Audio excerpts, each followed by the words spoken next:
Good morning. I'm Attorney Trixie Cruz-Angeles, former Press Secretary of the Marcos administration. And I'm Attorney Bagong Gutierrez, spokesperson of former Vice President Leni Robredo.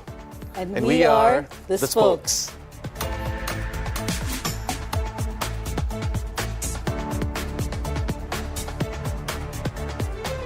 From the Palace Halls and the Vice President's office then to our group chats now, We'll be giving you conversations that will make you think and assess. so that you could come up with your own personal opinion.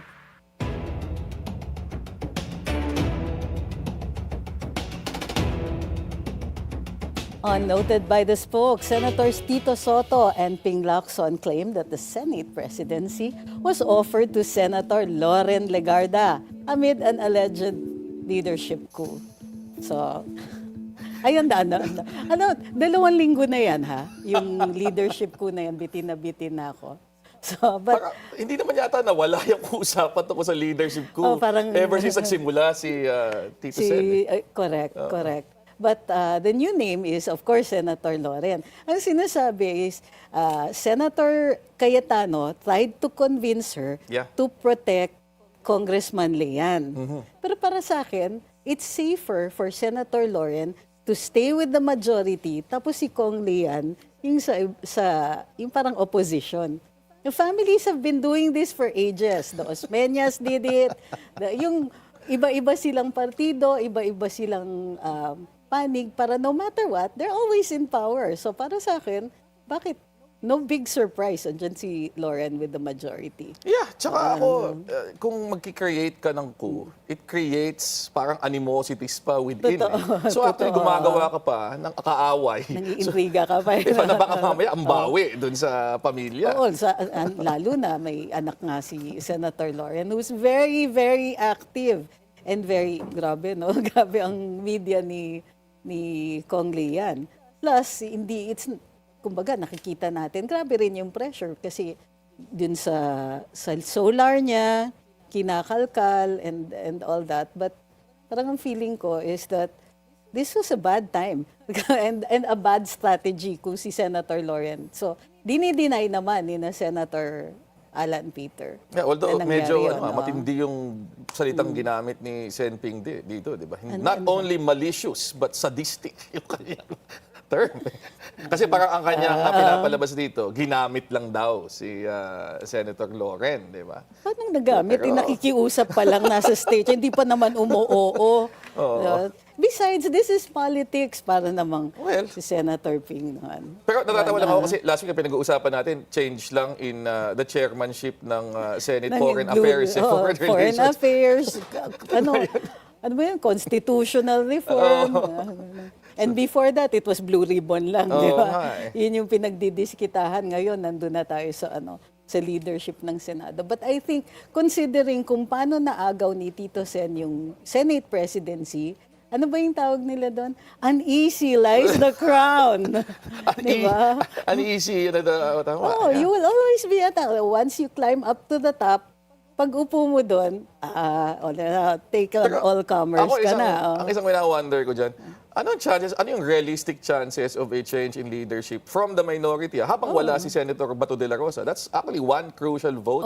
Totoo yan. So, para sa akin, maybe it was idle talk. Nag-uusap lang sila ni Senator Loren, baka may nabanggit, tapos nabublow out of proportion. Nagkaroon ng platform ngayon si Senator Ping. Let's face it, he loves his platform. He loves, lately di ba, tuntua yata siya to hear the sound of his voice. Di ba lahat naman ng mga senador? Baka feeling ko requirement yun para maging senador ka. Chronic naman yan. Pero unusually so, since nag-blue ribbon si Senator Ping. Si Senator Loren herself, hindi pa nagsasalita about the issue? Hindi, uncharacteristically quiet. But si Senator Loren kasi, she is not the type na magsasalita yan ng yung biglaan. She's always prepared. Media yan so she knows the value of appearing, tapos kailangan it will count. Hindi siya basta-basta magpapa-interview. Yung comms discipline, yes, because of yung kanyang career experience. Totoo yan, after years and years of experience. So with Senator Loren, hindi siya basta magsasalita. Okay, so another headliner noted by the spokes, Congressman Egay Erice says the Independent Commission on Infrastructure may be a failure, but its creation by PBBM cannot be used as a grounds for impeachment. Ano? Agree ka ba kay Kong Egay? I think on that point lang, solely on that point, on the ICI, medyo far removed naman yata ang presidente.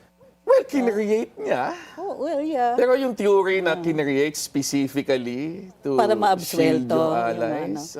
You're going to need evidence for Totoo. that. So right now, wala pa akong nakikitang ebidensya of that. Although agree ako sa isang sinabi ni Kong Egay before na yung ICI, when it was created, hampered by the fact na limited yung powers. Well, hindi lang yun. It took so long. Well, Ito, sa akin, if they concentrated on, kumbaga, evidence-wise, first the president announced, hala, may corruption. And instead of creating the ICI right away, or even referring the matter for investigation sa ombudsman, nag-tour of the Philippines siya. Pointing at vacant lots, saying, hala, ghost project yan. Ilang linggo ang nasayang sa ganon. After that, he announces creation ng ICI. Ilang linggo na naman bago siya naglabas ng executive order. So by the time umabot doon, even if there were already names that were being mentioned, notorious of all, Saldico, by the time na-create yung ICI, ang dami nang nagsitakbuhan or allegedly nagsitakbuhan. Diba? And what can you do in all of those weeks? You can hide assets. Yeah. You can cover up your paper trails. Yeah. You can get rid of evidence. So sa akin, kung ma-show nila yung link na yon, then yes, pwede siyang impeachable offense. Pero right now, wala silang pinapakita. Ako, willing pa akong bigyan ng benefit of the doubt on yung delay. Although, ang point ko lang, this is where I agree with yung lahat na nagsalita, including si Kong Egay. What can you really expect ICI to be able to accomplish kung wala silang contempt powers? Diba? Parang pakiusap eh. And nakita natin yon. So, in so many instances, they were inviting witnesses to come and testify, but the witnesses could refuse. And there was really nothing they could do. Diba? Yun yung... Para sa akin, it was created more as a platform for his allies. Dumating si Speaker Martin. Dumating si Sandro. Executive diba? session. Si Speaker Martin. Pero he was able to show na, dumating ako, hindi ako takot, ha? And then, kung Sandro, meron, again, executive session. Pero pagdating sa labas, I can authorize them to release the transcripts, which he never did, by the way. So, parang nakikita ko yung logic behind putting it in there. In pero, the hopes na, pero kulang ng konting laman eh. Tingin ko kulang. But for publicity, oo. Okay. So, lastly, unnoted by the spokes, Malacanang is confident that former congressman, speaking of Saldico, will be brought back to the country. Ano yung purpose nitong announcement nila na ganito? Pangalawang beses na nila sinasabi ito, ha? Ano yung sabi ni Shakespeare? Think the lady doth protest too much. Ako, I'll believe it when I see it. Yan, totoo kasi, yan. honestly, yung Interpol process, totoo naman that they can issue a red notice. But in the absence of an extradition treaty with yung host country, optional pa rin on the part of yung bansang iyon na hulihin and more significantly, to turn over dun sa requesting state. In this case, the Philippines. So, kung si Saldico nasa Portugal, alam ko, wala pa tayong extradition with Portugal. So, medyo matinding negosasyon pa yon. Plus, they're trying to initiate talks with Portugal for an extradition, which means na Portugal is going, talaga. Because you're after one person, hindi papayag ang another sovereign state na ganong kababaw ang dahilan para sa extradition nyo. Pero ang tanong is, who is the real audience? Di ba? Bakit nila sinasabi ito? Wala nang naniniwala sa publiko. Could it be na yung audience nila si Saldico? Pwede. Na parang, hindi ka namin nakakalimutan. And since they cannot directly communicate with him, ganito na lang, publicity communication. But either way, ano yung point? Mas naniniwala pa ako actually na si Atong Ang pwedeng maabot. Kasi supposedly, last reports, he was in Cambodia. And we have the ASEAN extradition treaty. So, mas realistic pa yun. At saka, di ba, no need for, yung ang dali pumunta, di ba, we don't need visas, we don't... Remember how they caught Alice Guo? Yes. Diba? Walang sino ba yan? Si Sec Boying at the time just got on a plane, went to, where was she? Malaysia? Yes. Indonesia? Malaysia. And then came home with her. Oo. What? Overnight lang yata pagbalik niya. Bitbit na niya. On the flip side, former Congressman Arnie Tevez, 2 taon yon sa Timor-Leste bago... He had good lawyers. Talagang pinuri mo si Atty. Topacio. Diba? Hindi lang yun.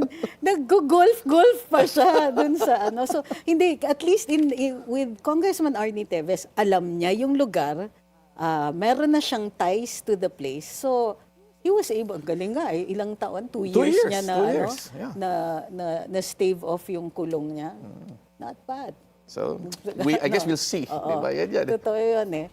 So, these are the headlines noted by the spokes today. We'll be joined by former Congressman and Chairman of Bagong Alyansang Makabayan, former Congressman Teddy Casiño, when the spokes returns after this short break.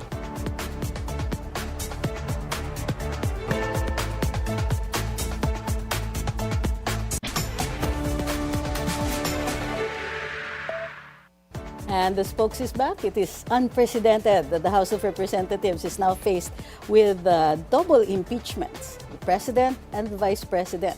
To discuss this development, joining us is former Representative and Chairman of Bagong Alyansang Makabayan, Teddy Casiño. Welcome to the spokes, Kong Teddy. Yes, Marie. Salamat na imbita niyo ako dito. So, last time I saw you, hindi pa ganyang kadami yung puti. So, I don't mean to age you. Bata pa tayo. Pero bata pa tayo. Parang hindi ko yata gusto napaalala pa sa atin.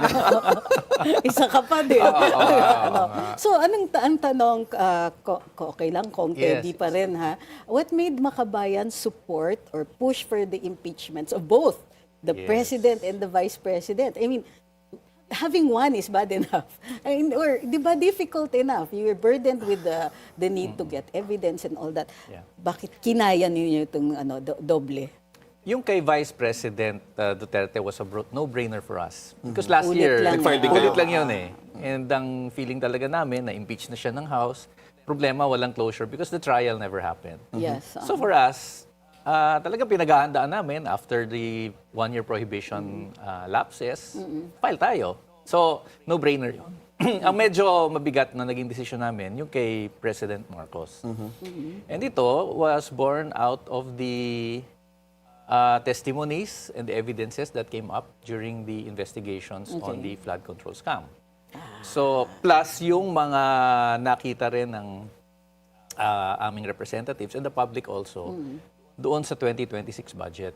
Kasi we realized na malaki pala o central ang papel ni Pangulong Marcos dito sa nangyaring flood control scams. And we're not just talking flood control, over the infrastructure budget as a whole. Okay. And kaya siya naging systemic, kaya siya ganyang kalawak, is because the President himself presided over the system of how the budget would be, yung division of the spoils. Inabuso niya mismo yung ito yung BBM parametric formula. And then secondly, yung sa DPWH. Yes, yung kay Cabral. That nobody understands. Diba? Parang it's an acronym. BBM parametric formula is balanced, there's another B, managed budget. Okay. Baseline, balanced, managed budget. So, na-baseline mo na, basically, baseline naman, yung historical, magkano nakukuha ng distrito. And then, baseline, pinasok nila yung factors like population, land area, poverty rates. So, yun, objective pa yun eh. Doon sa manage, doon tayo nagka-problema. Because it now included, officially, institutionally, yung pwedeng yung mga top leaders makialam at magsabi, hindi, dito dapat mapupunta ang pera. Kaya naging very skewed yung budget allocations. Kaya hindi na maintindihan eh after that point. Walang makaintindi ng formula na yan. Because of the third aspect. Ngayon, aside from that, of course, the President's abuse of the unprogrammed funds. Around 111 billion went to flood control. Another more than 100 billion more went to other projects na ang Presidente ang nag-sign off sa lahat ng yan because he's the only one authorized to release unprogrammed allocations. And thirdly, ang tingin namin talagang nakinabang mismo ang Presidente This is where the testimonies of Yusek Bernardo comes in. Of course, yung kay Saldico. Yun nga. Pero at the minimum, 8 billion ang nakuha ni Presidente sa kickbacks. Most of that, sa tingin namin, went to the election campaign kitty. For 2025. Ganyan naman ang politiko eh. Hindi naman lahat yan binubulsa eh. Malaking bahagi dyan talagang babalik pamili ng boto, election funds.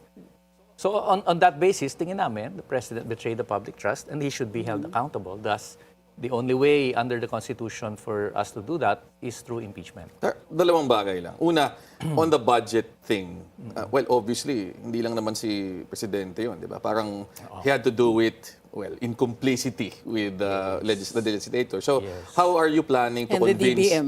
Well, yeah. Pero yung sa House and the Senate in particular, how are you planning to convince congressmen, senators to support an impeachment where the issue you're raising might at least, kung hindi man directly, indirectly, implicate them, diba? Because of yung involvement nila in that. Well, kaya kami nag-focus sa BBM formula. Okay. yung galing sa executive. Oo. Siyempre, di ba? Okay, clever. Yung insertions ng mga the congressmen, strategy. ano yun? I mean, how can you question that? Correct. Pero yung insertions mismo ni Presidente, iba yun. In fact, nag-aaway yan. In fact, there is tension between the executive and the legislative. Kasi nga feeling ng legislative, masyadong nakikialam ang executive, the president and his people, doon sa pagdetermine ng budget. Remember last year, sinauli ng House yung DPWH budget. Kasi nga ang sabi nila, masyado namang hindi na namin maintindihan. Paano nyo dinivide itong pera? The districts that really need money, hindi nyo nabigyan. And then the districts na sobra-sobra na yung pera, sobra-sobra pa rin yung binibigay nyo, bilyon-bilyon. So, sinauli yan. So, there is that tension. And so, we know that the members of Congress will understand that in this case, yung presidente mismo nag-encroach din sa power of the purse. Imagine yung kwento ni Saldico, of course, ang problema, wala naman siyang... Although sinabi naman niya, willing siya by Zoom mag-testify. At saka, in-acknowledge ni Senator Lacson that there were really 100 billion worth of insertions that was not in the NEP, pero somehow found its way through the GAA. Yun yung sinasabi ni Saldi na ang Malacanang mismo ang nag-utos. Ang presidente mismo ang nag-utos kay Saldi. Ipasok mo yung 100 billion na yan. At hindi pwedeng mabawasan yan despite Saldico's pakiusap niya sa presidente, masyado malaki yan, boss. Pwede ba 50 na lang? Yung 50s unprogram na lang para hindi masyado halata. Sabi ni presidente, hindi pwede. Maghanap kayo ng iba, but yung 100 billion na yan, buo yan. So yung mga ganong information, and we hope that the impeachment process will shed more light on that. Pero ano yung... shows that the president was really... Part of it. Part of the whole. Pero nga, ang key dyan is, what evidence do you... Kasi, halimbawa, mabigat obviously yung kickbacks. Correct. Diba? But ano yung magiging basis for that? Etong yung binabanggit mong ang basis si Saldico. How are you going to present Saldico, who is... Well, more than Saldico, Unless matuloy yung maaresto na yun na nga. Hindi, pero willing nga daw siya sa Philippine Embassy. Since wala naman extradition, hindi niya kailangan magtago-tago. Mag-coach siya sa embassy, sa tama? consulate. Well, more than Saldico, ang pinakauna dyan yung records mismo ng budget deliberations. Marami ka naman makikitang clues dyan eh. And then, of course, yung testimonies in the Senate investigations, particularly yung kay Bernardo. Very detailed eh. Kasi siya mismo nag-deliver ng pera eh. Of course, it can be argued na si Trijev is not the president. Yeah. But the logic there is that kung ganyang kalalapit at kalalaking pera ang dinideliver mo, imposibleng hindi alam ng boss yun. So, we can start from there. Alam mo naman sa process ng impeachment. Although si Trijev, hindi directly si Presidente Boss dyan, di ba? Alam mo naman sa impeachment, may mga sumusulpot na lang ng mga little ladies dyan. Totoo yan. Parang, may mga envelope na lang Biglang dumating yung envelope. nalalagay sa gate mo eh. Totoo. So these things, there are things that we cannot anticipate. But we hope that kung magiging seryoso ang House sa proseso ng pag-alam ng katotohanan, baka naman lumabas. Kasi kailangan na, because we have seen how worse off we are in terms of corruption. Hindi naman nalulutas eh. At precisely because it is already systematic And the highest officials of the land themselves are part of it and direct this kind of a system. So, this has to be done. Do you think na may makakampi kayo pag assuming na umabot yan, you go through and you're Ikaw. able to... Sa house? Wala na ba kami pa kayo? Siyempre, Hindi ba kami boboto dito? Ang bilis na. So, I mean, sa house, kasi assume na sufficient inform and substance makapasa sa Committee on Justice. When it gets to the House, I assume na ngayon pa lang may kinakausap na kayo because you usually prepare for these things. What do you think about your numbers? I mean, going for you is the fact na pa-election tayo. Yes. 2 years na lang, mag-iiba na yung loyalties. So, pero ngayon kasi we're on the edge eh. So, if it were any closer to elections, mas madali na mag-convince. Pero at this point, it's anybody's game. So what do you think your chances are when it's about the numbers? Ito alam ni Barry ito eh. We don't really think about the numbers. Okay. Sometimes we don't care about the numbers. Ang issue dito, first of all, the principle, na ang presidente, if you want to hold him accountable, the process is impeachment. We think that he is accountable, therefore, we file an impeachment. We start from there. Okay. Ngayon, problema ng House yan. Kung ayaw nila gawin yung kanilang tungkulin, that's not our problem. The House will now be on trial. Kahapon, medyo masama na yung pakiramdam ko kahapon. If you saw the hearings yesterday, yung determination of substance, dinagdagan na nila eh. Under the rules, it's just a recital of facts constituting the offense. Madali yun eh. Who, what, when, where, why, babasahin mo lang, ano connection ng presidente, etc. Dinagdag na nila ngayon yung authenticity of documents. And it seems that they are now requiring that everything is official, official copy, original documents. Medyo wala sa rules yun. At kung magiging stricto sila doon, all the impeachment complaints in the past and these impeachment complaints hindi lulusot sa determination. Anong basis? Hindi naman response to the Supreme Court decision? Hindi. Na dapat evidence has to be seen by yung mga members. Ang basis nila, because under the rules, may verification eh. Na sumusumpa ako na this is based on my personal knowledge or official Documents. authentic Records in my possession. Documents, Tama. or authentic documents. But that is in the determination of form. Umasa na yun eh. Correct. Pero ginamit nila yung laman ng verification to say, sa substance, dapat pakita mo na Yung mga documents na yung sinasabi mga documents na original or certified through copies. May tanong pala ako. Medyo mabigat. Mataas yung At standard, mataas yun. May tanong pala ako on the form thing. Si Kong Rufus was raising an issue kahapon on yung URAT. Ano yung Jurat. Ano nangyari sa URAT? Ano yung kwento doon? Yung mga abogado. Hindi ko rin maintindihan. Kasi sabi niya, wala daw Subscribed and URAT. sworn to before Nakapirma daw yung notaryo, pero wala daw URAT, yung subscribed and and sworn. sworn to before Parang me ako naman, on this blank paano blank. mangyayari yun? Di ba? Oo, Parang, kung may notaryo, then automatic yung Hinahanap URAT. niya na it should, I think, he wanted it to be placed on the page kung nasan yung signatures. and it wasn't? It was on a different Kasi page? we had 36 signatories. So hindi pwedeng every page meron kang...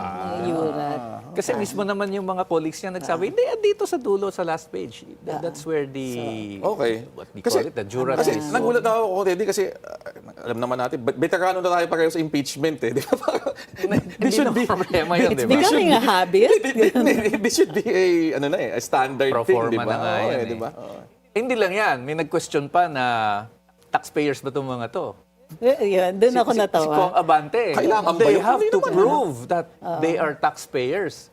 So ano yun, yung So, mga dumabas ka, bumili ka ng candy. Wala Yung balik mo, na. may VAT na akong Okay. binayaran. Apparently, he wanted the complainants to show their tax forms, But etc. where is that a requirement? Hindi It's not. Hindi It's not. requirement, Kaya hindi siya pinansin and he walked out. Another walkout pala. Walk out, pero patapos na rin nun. May nag-question pa, are these their true signatures, yung mga complainants? Ay, hindi. Yun, hindi. Dapat naman assumed yun, nagnotaryo di ka ba? na nga. Oo, ay, naman. So, Yeah. alam mo naman, Barry, pag Personally ganyan, appeared. these are opportunities for Oo nga pala. esteemed members of the House to show their Speaking I from forgot, experience, this is the loyalty. house. Or, di ba? Pero boss, kita mo namang ginawa ko, nag-walk out ako para sa'yo. Yung mga ganun ba? So, Very interesting Di ba? yung part na yun. So, hindi, the impeachment is a very good opportunity for some people in the House na medyo iangat yung kanilang political... it's their chance at 15 minutes. Oo, and more. Yeah, So, and more. If they can talk longer, di ba? pag natuwa sa'yo, aba, okay to si ano ah. Ito, doon naman sa impeachment ni VP Sara. Alam ko yung substance, more or less, same from yung last time. Pero ang interesting para sa akin, why did you choose to file on February 2 when the Supreme Court, in the original decision, said Feb 6? Ganito yon. Actually, ang plano namin sa pag-file kay President Marcos was way later. Okay. Ang ano namin, unahin natin yung kay Sara, kasi yun yung sigurado na, etc. We were waiting for Feb 6. Unfortunately, may nag-file kay Marcos ng I think Attorney this was De January Jesus. 26 kay Attorney De Jesus. Yes. So nung nakita namin yung complaint, sabi namin, parang hindi naman pwedeng ganito yung magiging impeachment. So sa totoo lang, yung timetable namin for the Marcos impeachment, medyo na-advance. Kasi nga, it would have triggered the one-year ban on impeachment. And we would be left with a very weak complaint, with all due respect to Attorney De Jesus.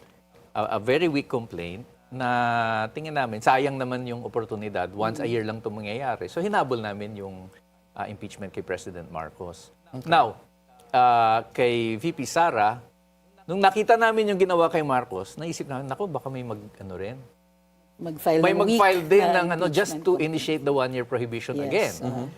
So, ang idea namin, the first instance that we can file an impeachment, i-file natin, that would have, ang kala namin February 6.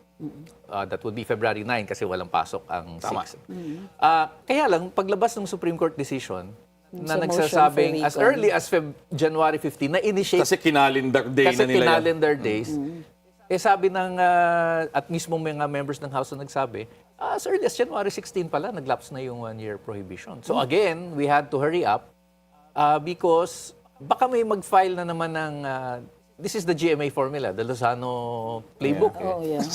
Baka maulit. So nagmadali rin kami na ma-file as soon as possible before the February 9 original schedule. Paalala mo naman kung ano yung GMA. Tayo na lang yata tatlo na nakakaalala.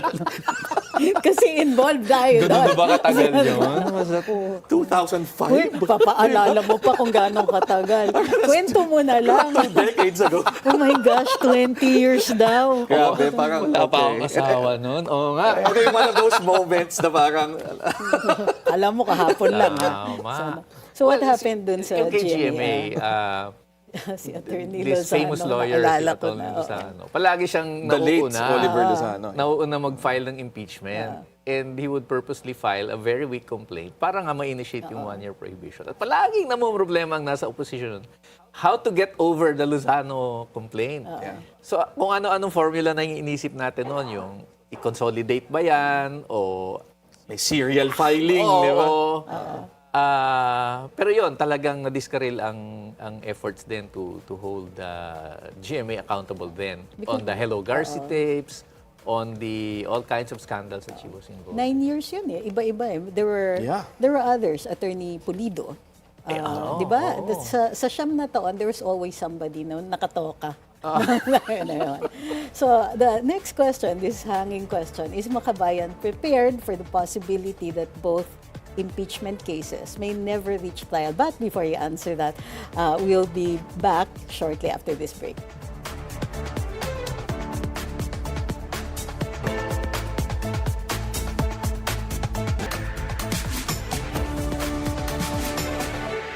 And the spokes is back still with Congressman Teddy Casiño. Our hanging question, is Makabayan prepared for the possibility na both impeachment cases di makakaabot sa plenaryo? Of course, we are prepared for a worst-case scenario. Yes. Ang minimum naman ang habol namin dito, at the minimum, sana naman mag-provide lang ang House ng venue for the issues to be substantially deliberated upon. Huwag naman nila i-dismiss on substance. Kasi importanteng magkaroon ng venue for these allegations to be proven or disproven. Yun lang naman ang hinihingi namin. And we feel that if there is that opportunity at lumabas lahat ng ebidensya, lahat ng testimonya, mauobliga ang House to vote to impeach because we think the basis is strong. Of course, pag pinasok mo na yung politika dyan, may ibang dynamics. Pero we're approaching it on that level na at least pakinggan man lang. No? On both the Marcos and Duterte impeachment. So, Although yung Duterte impeachment, because naboto na nila yan last year, baka naman mas madali yun. So, ang aim nyo dito, committee, makapag-present ng evidence at the committee level? At the minimum. Okay. Yun man lang. Kasi ang daming, kasi hindi naman tinatakil ng ICI ito. Yung Senate, parang obvious naman na there's only a certain limit, a certain pay grade that they can investigate. Higher than that, medyo wala na. So, may resistance saan pa maghahanap ng hustisya ang mamamayan? And the House would be the proper venue. Okay. But And the Senate eventually kung aabot. how do you respond to allegations that you're in an unholy alliance, sorry for the term, with the majority, na na-identify kayo with the BBM group? Parang mahirap paniwala. after all these Well, decades ngayon, that we have been in the anti-Marcos, anti-dictatorship struggle. Hindi naman. May mga nagsasabi doon basically from the other camp. But for most of the people that we relate with, they understand why this has to be done. Ang problema nga namin, dahil parehong pinapa-impeach namin, both sides are calling us enablers or conspirators of the other camp. Pero feeling ko naman, yung track record nga namin, tingin nga ng iba sa amin, lahat na lang kinalaban namin which in a way, it's true kasi yung anti-establishment tradition talaga namin, nandiyan naman. But yan, hindi kami masyadong worried siya. Okay. What about yung public support? Kasi, di ba nakadalawang malalaking rallies at the very least against this administration. And many were calling for the resignation of the president. Not all, but many. And do you think that you will be able to harness that the dissatisfaction with the president as a show to support this impeachment complaint? Well, we hope so. And I'll have to convince Barry to... Ako hindi pa ako i-convince. Pero kayo ba, nanawagan ba kayo ng resignation ni kayo ba, President kasama BBM kayo during the BBM rallies? did last November 30. Okay. Nagkasama sa mga placards and streamers namin was a call to resign. Resign siya? Resign both? Both. Okay. May ang kombinasyon niyon may resign all, may resign both. Kami resign both. Okay. But yeah, we hope to harness that. And ang importante nga dyan is that the public should be informed of what really happened. Yun ang what we hope through this impeachment. Kasi kung nabasa niyo yung impeachment complaint, it really lays down call it a storyline. How it happened. Bakit nagkaroon ng flood control mess? What were the institutional factors that led to it? Sino ang mga nagdesisyon? Saan napunta yung pera? Paano? Nando na yung buong kwento And of course, sino ba magtsatsaga magbasa ng 37-page document? But tayo, mga taong buhay. Only? 37 lang? Maiksi nga yun, di ba? Oo nga. So, yeah. And I think that this is the reason why they want to nip it in the bud. Kaya yung mga kakampi ni Presidente gusto, termination of substance pa lang, ibasura na. Because they do not want these things to be discussed in public. Yeah, mabababad siya in the public. At saka, mauungkat talaga lahat.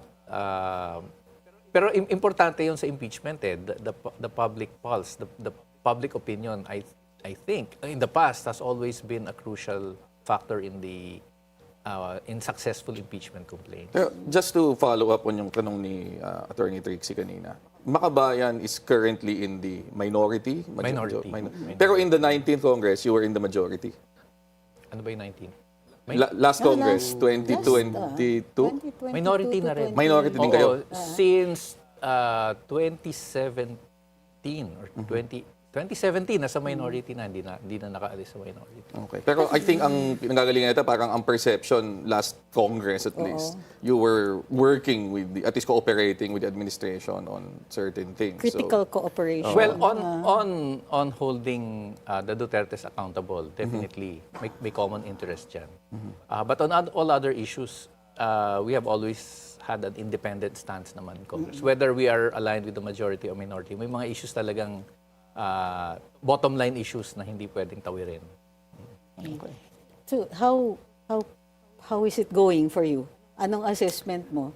Base dun sa nangyari kahapon. Medyo worrisome nga. Papatayin nila sa technicalities. So we'll know. So hindi na makakalagpas sa substance, We'll know tingin mo? today. Baka ganun eh. Baka ganun eh. Kasi talagang kung hahanapin nila yung sinasabi nilang authenticity of documents to require things that are not in the rules, may ibig sabihin yun. And in fact, they had to vote 3 times yesterday. Kasi nga, nung unang mga boto, nanalo yung hindi dapat i-require yung authenticated documents. And they had to take a vote 3 times. Even after the third vote, they won by slim margin, 24-1. Paano justify yung 3 votes on the same issue? Nung nag-open ako, naabutan ko na lang yung third vote eh. So hindi ko alam anong legal contortions sa ginawa nila. Pero slight yung margin. And even after the vote, ang dami pa rin congressman ang bumabalik dun sa issue. Kine-question bakit tayo nagre-require ng bagay na wala naman sa rules. So doon mo makikita, desidido ang House leadership. So we'll see this afternoon kung hindi nagbago ang kanilang isip. Okay. Anong plan B nyo kung what will mangyari you do? Nasa plan A pa muna kasi. Okay, sige. At tanong ko sana, may kilos protesta ba? Malawakan. But I think this will be a key issue come February 25, EDSA anniversary. Yeah. So that will be one venue na immediately maapektuhan itong impeachment. Yung impeachment naman kay VP Sara Nafinaylo, do you expect it to go the same route in the committee level? Or do you think Actually, that has a slightly better chance? We're still given hoping for a 1/3 fast track option 1. Ano ba yung option 1? Option 3. Option ano ba yun? Option 2. Option 2. Kasi 1/3 vote, yung direct mga vote. bumoto for the impeachment last year are still there. Most of them. Most of them, and it can still get a 1/3 vote.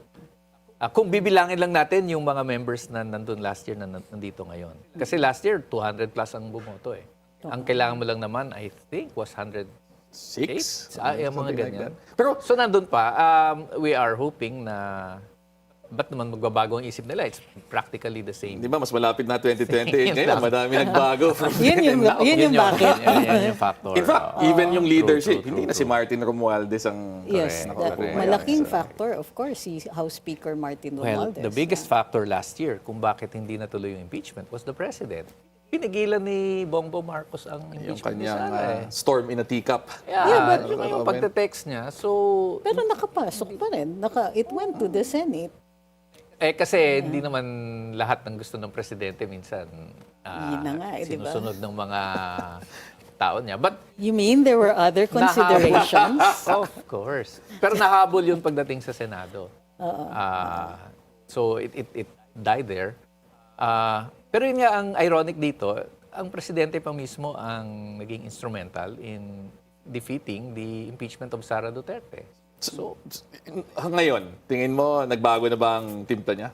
pag hindi pa nagbago yung timpla niya, he should know what the consequence of a defeated impeachment again will be on yung ratings niya at yung ratings ni Vice President Duterte. Oh, you think If it she will survives affect? this again, No, kasi if the president endorses a dismissal of the complaints against VP Sara, don't you think tataas yung kanyang makukuha niya yung ibang kay VP Inday. I think the public will see it as a sign of weakness. Wala Among the many other signs, you mean? Among the many others. So, ano yan? It is a test. Of course, hindi naman natin sinasabing dapat makialam directly. Ang problema nga ni Presidente, nakialam siya last year. At the minimum, wag siya talagang makialam. Wag siya magte-text sa mga sa mga allies niya sa House na I think this is just or at least get better dun sa pagtago, no? Di ba, ilang beses nang nagli-leak ang mga text messages ng Pangulo. Alam mo, nung time ni GMA, if you remember the brown paper bags. Oh, yeah. Ano rin yan? Walang subtlety nga itong mga ito eh. That's what impunity. Elaborate for the audience. Yung impunity. What were the brown paper bags? Nga kasi 20 years ago na yan eh. Hindi namin maalala. I think, was that for the impeachment or Chacha? Impeachment yata. Impeachment. Oo, impeachment yun. Hello Garci. After Hello Garci, pumutok yung impeachment. So, pinatawag sa Malacanang pera yung laman mga ng congressman. mga bag? Suman yan. So, Merienda. Merienda. napaka-persuasive ng suman na yun, ano? Take out. So, there were congressmen who were called to Malacanang and then came home with brown paper bags. So, nakita, syempre dadaan ka sa harap ng media gauntlet, no, pagdating mo sa labas. So, lahat sila may impunity na talaga, identical brown wala silang paper bags. pakialam na sa anong iisipin ng publiko. Hindi ko na naalala yan. Bata pa ako nun eh. Sure. Walang naniniwala. Pero, Kong Teddy, kanina we talked about yung February 2 as opposed to February 6. Diba? Do you anticipate that gagamiting reason yon for another Supreme Court case to be filed? The question yung timing and yung validity of impeachment? Probably the camp of Vice President Duterte will use everything na pwede nilang gamitin para questionin ito. Malamang mag-aakit na naman sa Supreme Court on that very technical issue. Your lawyers are ready for that. Pero siguro naman ang Supreme Court medyo considering that they had to back down a bit doon sa una nilang decision. Baka naman naisip din nila. How do you think they back down? Kasi yung due process requirements medyo inatras na nila eh. But this is for the one-third mode. Ni-require niya dati na yung first decision niya dapat may kopya yung dapat dumaan sa hearing. So ngayon wala na yun at least for the fast track mode.